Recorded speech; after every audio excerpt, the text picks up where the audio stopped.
त्रैलोक्यस्याखिलेश्वरी एवमेव त्वया कार्यम् अस्मद्वैरिविनाशनं पञ्चदुर्गायै नमः। ॐ सर्वाबाधाप्रशमनं त्रैलोक्यस्याखिलेश्वरी एवमेव त्वया कार्यम् अस्मद्वैरिविनाशनं पञ्चदुर्गायै नमः। ॐ सर्वाबाधाप्रशमनं त्रैलोक्यस्याखिलेश्वरी एवमेव त्वया कार्यम् अस्मद्वैरिविनाशनं पञ्चदुर्गायै नमः। ॐ सर्वाबाधाप्रशमनं त्रैलोक्यस्याखिलेश्वरी एवमेव त्वया कार्यम् अस्मद्वैरिविनाशनं पञ्चदुर्गायै नमः।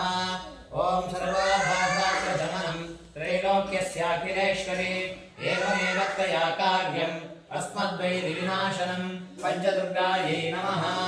ॐ सर्वाबाधाप्रशमनं त्रैलोक्यस्याखिलेश्वरी एवमेव त्वया कार्यम् अस्मद्वैरिविनाशनं पञ्चदुर्गायै नमः। ॐ सर्वाबाधाप्रशमनं त्रैलोक्यस्याखिलेश्वरी एवमेव त्वया कार्यम् अस्मद्वैरिविनाशनं पञ्चदुर्गायै नमः। ॐ सर्वाबाधाप्रशमनं त्रैलोक्यस्याखिलेश्वरी एवमेव त्वया कार्यम् अस्मद्वैरिविनाशनं पञ्चदुर्गायै नमः। ॐ सर्वाबाधाप्रशमनं त्रैलोक्यस्याखिलेश्वरी एवमेव त्वया कार्यम् अस्मद्वैरिविनाशनं पञ्चदुर्गायै नमः।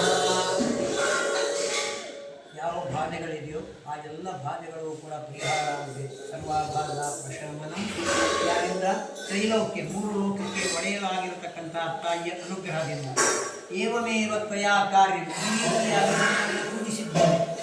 ಯಾತಕ್ಕಾಗಿ ಅಸ್ಮದ್ವೈರಿ ವಿನಾಶನಂ ನಮಗೆ ಯಾರು ವೈರಿಗಳಾಗಿದ್ದಾರೆ ಅವರ ನಾಶ ಅಂದರೆ ನಾಶ ಅಲ್ಲ, ಅವರಿಂದ ಯಾವುದೇ ತೊಂದರೆಗಳು ಮುಂದೆ ನಮಗೆ ಬರಬಾರ್ದು, ಅದಕ್ಕೆ ತಡೆಯಾಗಿ ಆ ತಾಯಿ ನಿಲ್ಲಬೇಕು, ಆ ಉದ್ದೇಶದಿಂದ ಪೂಜಿಸಿದ್ದೇವೆ. ಆದ್ದರಿಂದ ವಿಶೇಷವಾಗಿ ಸಂತಾನಕ್ಕೆ ಒಂದಿಷ್ಟು ಪ್ರಾರ್ಥನೆ ಮಾಡುತ್ತೇವೆ. ಹಾಗೆ ಬಾಧೆಗಳನ್ನು ಪರಿಹಾರ ಮಾಡುವುದರಿಂದ ಅರ್ಚನೆ ಮಾಡುತ್ತೇವೆ. ತಂಗಿಯ ಮದುವೆ ಬಗ್ಗಾಗಿ ವಿಶೇಷವಾಗಿ ವಿವಾಹಕ್ಕೆ ಪ್ರತಿಬಂಧಕವಾದಂತಹ ದೋಷಗಳನ್ನು ಪರಿಹಾರ ಮಾಡಿ ಶೀಘ್ರದಲ್ಲಿ ಒಂದು ವಿವಾಹ ಕಾರ್ಯ ಆಗುವ ಬಗ್ಗೆ ತಾಯಿಗೆ ಅವಳಿಂದಲೇ ಪರಿಚಯ ಎಲ್ಲರೂ ಕೂಡ ದೇವರನ್ನು ಪ್ರಾರ್ಥನೆ. ಅಥ ಅಷ್ಟೋತ್ತರ ಕುಂಕುಮಾರ್ಚನ ಪೂಜಾಂ ಕರಿಷ್ಯೆ.